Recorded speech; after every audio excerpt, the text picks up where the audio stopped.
Il a quitté sa robe noire d'avocat pour un costume cravate et un portefeuille ministériel, et pas des moindres.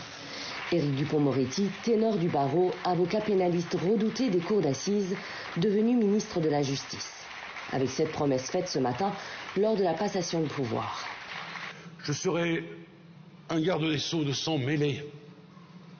Mon ministère sera aussi celui de l'antiracisme et des droits de l'homme. Merci à vous. En plus de 35 ans de carrière, Éric Dupond-Moretti, avocat, a tour à tour jonglé entre la défense des droits de l'homme et des sans-grades d'un côté et celle des riches et des puissants de l'autre. Un paradoxe particulièrement visible en Afrique francophone. En République démocratique du Congo, au Cameroun ou encore au Bénin, il s'est fait le défenseur d'opposants au pouvoir en place.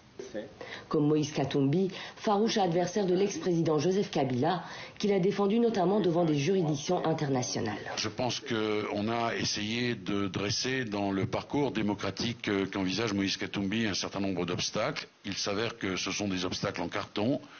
Il s'avère qu'ils ont tous été franchis. Au Cameroun, face au pouvoir de Paul Biya, il défend l'opposant Maurice Kamto, emprisonné puis libéré en 2019, avec dépôt de plainte pour détention arbitraire. Tandis qu'au Bénin, il a représenté l'opposant et homme d'affaires Sébastien Ajavon, mis en cause dans une affaire de trafic de drogue. Mais Éric Dupond-Moretti, c'est aussi le conseiller d'un certain nombre d'États et de présidents africains, du Maroc au Congo-Brazzaville, en passant par Djibouti. Avocat du Maroc et de son roi Mohamed VI, il est également le conseil de l'État de Congo-Brazzaville, même s'il a refusé de le représenter contre l'opposant Jean-Marie Michel Mokoko. Enfin, son nom revient à plusieurs reprises dans les affaires dites de biens mal acquis, notamment comme avocat de l'État djiboutien, mis en cause par une plainte de l'ONG Sherpa. Ces engagements inquiètent le syndicat français de la magistrature qui a appelé le nouveau ministre à mettre fin aux remontées d'informations vers la chancellerie, notamment dans les affaires judiciaires qui concernent son ancien cabinet.